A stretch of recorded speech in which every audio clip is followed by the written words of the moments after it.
Adam साहब ये देखिए, सारे लोग ये देखिए, दिखाइए सर, दिखाइए। और इस पे मोमिन हजरात तो बाप रे बाप क्या गालियां दे रहे हैं सऊदी को, एमबीएस को। ये देखिए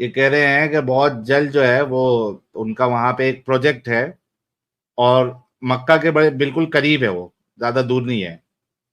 अगर आप उसको अभी जो आर्टिकल शो करेंगे उसमें कितनी प्रॉक्सिमिटी पे है वो आपको नजर आ जाएगा। तो वहां पे इनका जो प्रोजेक्ट है रेसिडेंशियल और एक स्मार्ट वो बनाने का सिटी, उसमें थिएटर्स, सिनेमा हाउस भी रखा है उन लोगों ने, मक्का से करीब एडम साहब। तो That ये is good. वीडियो वायरल हुआ और मोमिन हजरात जो है ना वो भर भर के गालियां दे रहे हैं। वो न्यूज आर्टिकल भी दिखाओ जरा अमित साहब, थोड़ा तो यार डिटेल में लोग उसमें जो पढ़ लेते मक्का जाएं वो फिल्में देखने के लिए पहले बाहर जाते थे, उन्हें भी पता है। तो उन्होंने कहा हैं। यार यहीं पे रखो, यहाँ की आमदनी बाहर क्यों जाए? तो दैट्स रीजनेबल। ये लोग मक्का से बाहर जा जाके फिल्में देखने से फिल्में मना कौन से हो जाते थे, देखने जाते थे ना बाहर। उन्होंने कहा यहीं पे रखो हाँ, यार, क्या बकवास है, इतनी दूर दूर चले जाते हैं, हमारा वो खत्म हो जाता है, सारा पैसा दूसरी जगह मिल जाता है। तो यार it's a very reasonable, I think वो मजबूरी बड़ी रीजनेबल चीज है, ये बड़ी रीजनेबल चीज है। आई थिंक दिस इज ये गुड देखिए, कदम। ये क्या कहते हैं, Saudi Arabia is building a cinema near मस्जिद अल हरम। ओके, ये देखिए, ये यहाँ पे इससे समझ में आ रहा है आपको, देखिए यहाँ से मक्का भी नजर आ रहा है, और ये पूरा वाह प्रोजेक्ट है इनका। यार, वैसे देखिए प्रोजेक्ट कितना बहुत करीब अच्छा है है। एडम साहब। पैसा भरा है यार सालों के पास, भैन के टके। तू देख जरा बिल्डिंग, कितने बिलियंस ऑफ डॉलर्स का प्रोजेक्ट है। और काम चालू हो चुका है, उसने अभी बताया ना वीडियो में, काम ऑलरेडी हाँ चालू वो है। तो नजर आ रहा है। तो ये तो यार मेरे ख्याल में ये देंगे भी इसराइली लोगों को बनाने का। हाँ। ऐसा बड़ा प्रोजेक्ट इसराइली बना सकते हैं। कहते हैं recent video featuring a Saudi engineer discussing the construction of a major entertainment project in Mecca has ignited a heated debate on social media. The focus of the controversy is the proximity of the new cinema to the Kaaba and Al Masjid Al Haram Mosque. Islam is Islam's holiest site. तो तो यहाँ ये पे चूंकि हाँ, मजा आएगा, यहाँ पे बाहर होगी इसी के अंदर, यहाँ से शराब पियेंगे हाँ हजूर की तरह, और फिर खाना काबा में आके नमाज पढ़ेंगे। वाह वाह। वाह वाह वाह, फिर तो सिम फिर हमको बंद करना पड़ेगा चलाना, अगर इतना मोमिन लोग अगर इतने एडवांस हो गए, इतना भी अल्लाह। अगर उनके अंदर चेंजेस आ जाए तो फिर बस है ना। लेकिन वही तो है कि फिर वो सस्ते अरब लोग जो है हमारे, सस्ते अरब लोग यहाँ पे उछलते हैं ना। सर यहाँ पे लोग करेंगे मुजरा, यहाँ पे लेंगे ये हाँ, प्रोस्टिट्यूट्स, उनसे करेंगे मूता, और फिर खाना काबा में चले जाएंगे गुना धुलवाने। अल्हम्दुलिल्लाह sir. Smart Mecca project. This cinema is part of Smart Mecca initiative, which aims to integrate modern entertainment facilities into the city while वाह, respecting its religious importance. While यानी respecting. बाहर चलेगी इसका मतलब। Together, the project is being developed by Saudi Entertainment Ventures 7, a subsidiary of the Public Investment Fund (PIF). 7 has been leading Saudi Arabia's push to expand its entertainment sector. Wow. यार इससे मुझे याद आया, मेरे पास एक यूट्यूब की video आई थी, आई don't no मैंने क्यों बचा के नहीं रखी, बहुत गलती होगी। वो थी स्विमिंग की, हाई जंप की। ठीक है, अब हाँ, स्विमिंग में आपको पता है कि जरा कपड़े मुनासिब ही पहने होते हैं। तो वो मैं पहले देखूं कि काली काली कोई स्क्वायर है वो भाग रही है, क्या हो रहा है, काला काला स्क्वायर हाँ, जंप कर रहा है, हाई जंप कर रहा है, क्या? मुझे समझ नहीं आई ना, वीडियो मेरी आई उसमें स्क्रॉल में, फिर मैंने जब गौर किया ना तो पता लगा नहीं नहीं वो बंदे की शक्ल भी है काले बॉक्स के ऊपर। और फिर मैंने कहा शिट, ये तो जिम्नास्टिक और स्विमिंग जंप वाली है, तो कपड़े मर्दों ने कम पहने हुए तो लिहाजा उसको उन्होंने कवर कर दिया। ब्लैक स्क्वायर में जो है ना ओलंपिक्स दिखाए जा रहे थे, कोई इराक ईरान में किसी जगह के ऊपर, ये है यार दूर फिटे मुंह, तुमने ओलंपिक जरूर देखने, ना देखो भाई। एडीवी की बीमारी है कि रन टाइम पे सेंसर कर रहे हो, अबे यार देखो ही नहीं, क्या यार सीरियसली बगैरती है यार।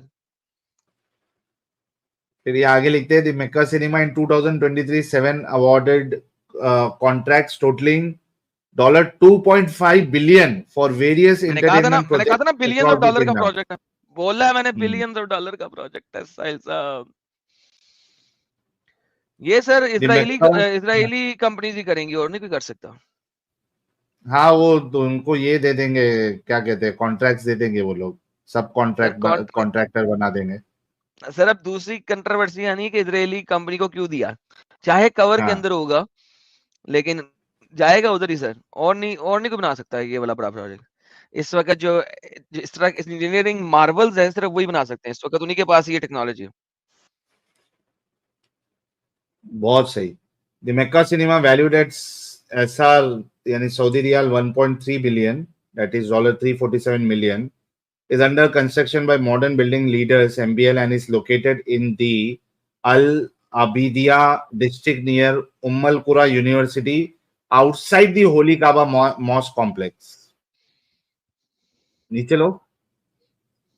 The project spans 80,000 square meters. ये देखिए, ये कुत्ता इस की पे खैर। एग्जैक्टली कैसे क्या होगा। The construction of cinemas in Saudi Arabia marks a significant cultural shift as cinemas were banned for 40 years under the kingdom's conservative social norms. The ban was lifted in 2018 as part of Crown Prince Mohammed bin Salman's Vision 2030 initiative, which aims to modernize the economy and open up Saudi या साहिल, society. असल में listen, असल में जो fossil fuel है ना, petrol, हाँ, ये इसकी लिमिट होती है, हर कुएं की ना इसकी लिमिट होती है, right, hmm, you know that, everyone knows that. और ऑब्वियसली कुएं ड्राई हो रहे हैं, कितने 20 साल 30 साल के कुएं रह गए जो करंटली हैं। नंबर दूसरी बात, आप देखो कि दुनिया कह रही है कि ये जो फॉसल फ्यूल है ये कार्बन फुटप्रिंट बहुत बढ़ाता है, एंड दुनिया जो है ना वो इससे हट के अदर चीजें ढूंढ रही है, electric, हाइड्रो इलेक्ट्रिक या हाइड्रोजन, यानी मुख्तलिफ, ठीक है। इलेक्ट्रिक अभी इतनी सॉलिडिफाई नहीं हुई जब तक बैटरियां ज्यादा स्ट्रांग नहीं होती, और फिर लोग कहते हैं ऑब्वियसली बैटरी बनाने में जितना डीजल लग जाता है उसके बाद मेरा मतलब है कि फायदा ही कोई नहीं है वो गाड़ी को चलाने के लिए। लेकिन at the end of the day it's just a start, right. At later on 20 years down the road आपके ट्रक भी जो है ना शायद बैटरी पे या किसी और चीज पे, कार्बन फुटप्रिंट पे शायद ही चल रहे हो, इवन ट्रक्स भी। आई एम नॉट सेइंग कि बैटरी भी चल रहे होंगे, लेकिन किसी भी चीज पे चल सकते हैं। हालांकि टेस्ला ने ट्रक भी निकाल दिए, लेकिन चार्जिंग टाइम अभी बहुत हाई है, they are gonna reduce the charging time और do something similar to that extent. And I don't know कि किस, अभी मैं पिछले दिनों पढ़ रहा था हाइड्रोजन बेस्ड कार इंजन, जो कि आपने देखा होगा बहुत पहले टोयोटा ने भी एक गाड़ी निकाली थी जो हाइड्रोजन फ्यूल सेल के ऊपर चलती थी, बट द प्रॉब्लम इज कि हाइड्रोजन जो है बहुत जल्दी फटने वाली गैस है, और उसको ऑब्वियसली जब आपने कंप्रेस करके रखना है तो there is a problem. So now they are trying to build something जो कि रन टाइम के ऊपर पानी से हाइड्रोजन निकाले और रन टाइम के ऊपर उस हाइड्रोजन को यूज कर सके किसी थोड़ी बहुत कंप्रेशन के साथ। So people are trying to see how to avoid using fossil fuel. और फॉसिल फ्यूल ऑब्वियसली इस वजह से नहीं सिर्फ कि कार्बन फुटप्रिंट है, इस वजह से कि जितना ज्यादा तेजी से हम लोग यूज कर रहे हैं इवेंचुअली इसके जखायर खत्म हो जाने हैं, इसके खत्म कुएं होने खत्म हो वाले जाने हैं। जी। कितनी देर, आप रफ एस्टिमेट्स बहुत डिफरेंट तरह के हैं कि यहाँ के कुएं इतनी देर में, यहाँ के कुएं इतनी देर में। So you have to reduce the amount of petrol जो आप निकाल रहे हैं जमीन के अंदर से, because it can not last forever. तो साहिल साहब फिर इवेंचुअली मक्का के पैसे तो खत्म हो जाएंगे, ये सऊदियों के पास हाँ, फिर पैसे रहेंगे नहीं, ये तो गरीब मर जाएंगे। So they have to find other means to generate money for their people. And there you go. You'll have shops there, you'll have cinemas there. आपके पास सारी चीजें आती जाएंगी, तो एट द एंड खत्म हो गई बात। आप सर उनकी सर्वाइवल फॉर द मनी है भाई। मक्कन हमेशा पैसे के लिए मक्का लेके बैठे हुए थे। उन्हें पता था मुसल्टे आते हैं तवाफ करने के लिए, उन्हें पता है इस्लाम झूठा है, झूठ सुताली है, मगर वो पैसे के लिए कर रहे थे। अब उन्हें पता है कि यार वो यहाँ पे आएंगे फिर दूसरे शहरों में जाएंगे, यहाँ के लोग उनको पता है यार मक्के में तो आते ही रहेंगे और इस्लाम आहिस्ते से खत्म हो रहा है, शायद यहाँ पे भी आधा कम हो जाए। तो what do we need to do, we need to extend it for other things, जैसे दुबई ने किया था। दुबई कैसे लगाया, अगर दुबई को आप 70 ईयर्स अगो देखें तो सहरा ही सहरा था, अब वहां पे इतना सारा कुछ कैसे बन गया। उन्होंने यही किया, उन्होंने कहा दुबई को दुबई बनाते हैं, लोगों को लेके आते हैं, क्योंकि लोग दुनिया जहान से पैसे कमा के यहाँ पे आके पैसे खर्चेंगे। That's exactly what Mecca is doing right now, that's it. और दुबई तो अभी भी वैसे भी अभी वो एक टूरिस्ट स्पॉट ही बन गया है ना। दैट्स व्हाट दे वांटेड साहिल साहब। देखिए अबू धाबी वही में उन्होंने सऊदी भी कर दिया चाहता है, है। अबू धाबी में उन्होंने कर दिया जी टैक्स फ्री जोन। आप अपना हेड ऑफिस वहां बना लें, बाकी सब ऑफिस दूसरे कंट्री में बना लें, टैक्स फ्री जोन, लिहाजा आपको टैक्स ही नहीं पड़ता। कुत्तों की तरह कमाते रहे, एक दो लोकलों को आपको रखना पड़ेगा, एक दो लोकलों को भी रख लिया, उनको भी नौकरी मिल गई। उसके अलावा आपने रेंट पे जगह ले ली, लिहाजा रेंट भी मिल गया। जिस रेंट पे लिया हुआ है या फ्लैट लिया हुआ है उसने गवर्नमेंट को टैक्स दे दिया, क्योंकि उसने तो फ्लैट लिया, उसने टैक्स देना ही देना। लेकिन आपको बिजनेस के ऊपर टैक्स नहीं बढ़ा। लेकिन जब आप बिजनेस वहां पे कर रहे हैं तो आपने वहां पे घर भी लिया हुआ है, आप वहां पे पैसे से फूड ये वो स्पेंड भी कर रहे हैं, उसके ऊपर सेल टैक्स भी दे रहे हैं। तो कान को उन्होंने दूसरे तरीके से पकड़ लिया हुआ है ताकि लोग आए, लोग वहां पे अपने ऑफिस खोल के बैठे हुए हैं टैक्स बचाने के लिए। That's exactly what is happening. और साथ में दुबई बाकी उन्होंने कर दिया एंटरटेनमेंट, दुबई एंटरटेनमेंट कर दिया, अबू धाबी में ऑफिस बना दिए। हेलो फरो अल्लाह तो खैर ही सल्ला, पैसे ही कमाओ, यही हाल जो उधर हो रहा है। That's the reality sir. सही है। तो असल में जो दुबई यानी यूएई और बाकी लोगों का मामला ये है कि वहां पे काबा जैसी चीज नहीं है ना। अब यहाँ पे इतना उछल कूद वो लोग कर नहीं सकते, लेकिन यहाँ पे मामला यही हो गया कि भाई काबा रख के उधर मक्का मदीना रख के आप इस तरीके से काम कर रहे हो, तो ये इनको और ज्यादा चिढ़ हो रही है। ये सोचते तो है नहीं आगे का कि भाई बढ़ती दुनिया, जो पूरी दुनिया आगे बढ़ रही है, ये लोग इसके सिर्फ उनका जो अभी जो रेवेन्यू का सोर्स है उसके बेसिस पे दे कैन नॉट सर्वाइव। ये दिमागी अपंग लोग नहीं समझते हैं ना, जो कि वहां का ये अपना क्या नाम है मोहम्मद बिन सलमान जो सोच रहा है आगे का, ये हमारे यहाँ के दिमागी अपंग लोग नहीं समझते ना। उनको तो बस एक ही चीज दिखती है, ईमान, कि भाई कैसे कर रहा है। That is the biggest problem. उन कंट्रीज में दिखता है जिन कंट्रीज में वो ईमान के साथ है ही नहीं जिंदा। हाँ, अब इंडिया में लगाओ ना, अब दुबई ने भी सारे शरिया लॉस हटाए हैं ना, अब चोर के हाथ कब कट रहे हैं, कर दिया ना खत्म उन्होंने, चोर का हाथ कोई नहीं कट रहा, बाय बाय। हाँ, so they have moved out of sharia slowly and gradually. औरतें गाड़ियां चलाना शुरू हो चुकी हैं, चोरों के हाथ नहीं कट रहे, फीमेल अपने वो मेल के बगैर बाहर निकल सकती है, इजाजत मिल गई है। मुतव्वा वाला सिस्टम भी हटा दिया, मुतव्वा वाला मॉरल ना वो हटा पुलिस दिया। वो भी खत्म कर दिया। तो अब आपके पास क्या है गेम, अब ये जब बनाएंगे तो ऑब्वियसली फीमेल्स भी जाएंगी। अब गाड़ियां चला सकती हैं तो 4 फीमेल्स एक ही गाड़ी में बैठ के चली जाएंगी, वहां पे जाके एंजॉय करेंगी। So you know they started to slowly adapt because they have to adapt. If they won't adapt they'll die, because इस्लाम के सारे निजाम जो हैं वो 7th सेंचुरी अपंगता के हैं।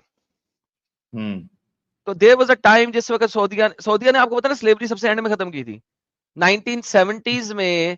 सबसे लास्ट कंट्री जिसने स्लेवरी खत्म की थी वो सऊदी अरेबिया था, लीगली। इलीगली तो अभी भी चल रही होगी वहां पे, लेकिन लीगल स्लेवरी अबॉलिश सऊदिया ने सबसे लेट की थी, 1970s में की थी। अगर आप गूगल पे सर्च करें तो अबॉलिशमेंट ऑफ स्लेवरी सबसे एंड में सऊदिया में हुई थी।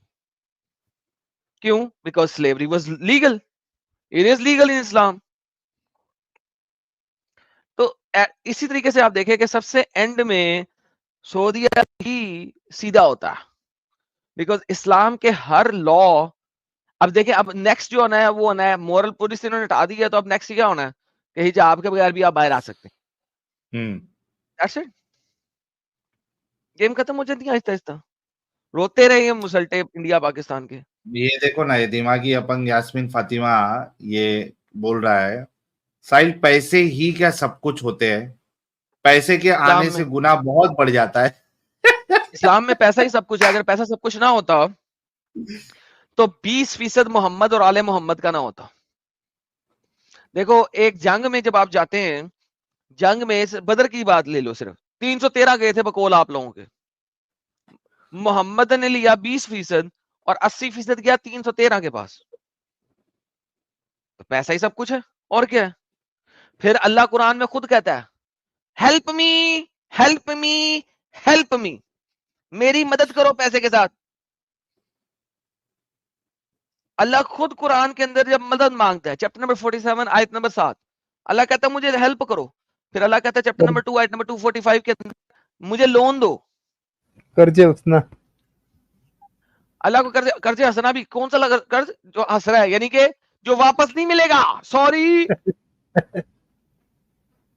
जब आप किसी और मुसलमान को कर्जे हंसना देते हैं, फॉरफिट करेगा अल्लाह।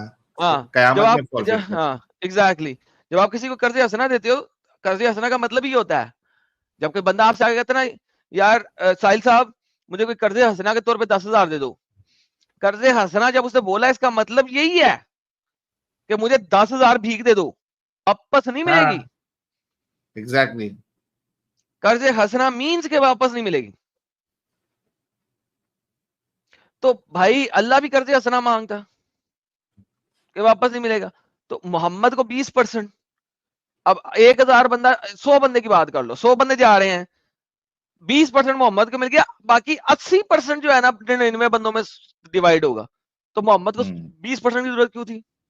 अच्छा, फिर बागे फिदक आया जिसके ऊपर अबू बकर, उमर और उस्मान को वो चिढ़ थी। ऑब्वियसली चिढ़ उन्होंने निकाली फातिमा से, मोहम्मद मरा उन्होंने निकाल ली चिढ़। चिढ़ क्यों थी? इतना बड़ा बाग जिसकी 40,000 दिनार जो है एनुअल आमदनी हो रही है, मोहम्मद को 20% मिलना चाहिए था। ऑब्वियसली मोहम्मद ने कुरान की आयत दे दी कि जनाब चूंकि इसके ऊपर घोड़े नहीं दौड़ाए गए, लिहाजा ये सिर्फ मोहम्मद और आले मोहम्मद का। लेकिन मजेदार बात है साहिल साहब कि अल्लाह ने कुरान में आयत दे दी कि वो चीज जिसके ऊपर घोड़े नहीं दौड़ाए गए वो सिर्फ मोहम्मद और आले मोहम्मद का। गेम ही चेंज कर दी। यानी साफ साफ नजर आता है इधर वो जो ह्यूमन नेचर होता है एडम साहब, एकदम साफ साफ नजर आता है। अगर कोई थोड़ा सा दिमाग लगाए, कितना साफ नजर आता है कि ये जो आयतें दे रहा था इट्स प्योर ह्यूमन नेचर कि भाई तुमने मेहनत नहीं की, तुमने अपनी जान जो है वो रिस्क पे नहीं डाली जाके लड़ाई करके, जंग करके, तो तुमको क्यों मिले? लेकिन सर वो जंगों की वजह से ही तो मिला ना, यानी कि जब मोहम्मद ताकत में आ गया और मोहम्मद के इन सिपाहियों ने जंगे की, तो जंगे करने के बाद बाग फिदक मिला था, क्योंकि वो जंगों वाले भाग गए वहां से, बाग छोड़ के भाग गए। ठीक है, कुछ लोग कहते हैं तोहफे में दे दिया उन्होंने, दे दिया ले लो जी तुम लोग ले लो मुसलटो, हम जा रहे। एट द एंड साहिल साहब देखे वो जंगों की वजह से ही मिला है। तभी तो लड़ाई गुस्सा चढ़ा था सबको कि भाई इसमें से भी 20% रख लेता, 80% देता, हम लोगों को भी बांटता। मोहम्मद ने नहीं बांटा, तभी तो मोहम्मद मरा, उन्होंने कहा लो जी ये हमारा हो गया। ये तो जनाब गवर्नमेंट का है। अब गवर्नमेंट में तो खुद बैठे हुए साले, ये गवर्नमेंट का। तो फातिमा तू रोती रहा। फातिमा अबू बकर के जमाने में भी गई थी कोर्ट कचहरी और उमर के जमाने में भी गई थी कोर्ट कचहरी। तो भाई ये सीधी सी बात है। तो आप दे ही नहीं सके वो सर ये गेम है यार।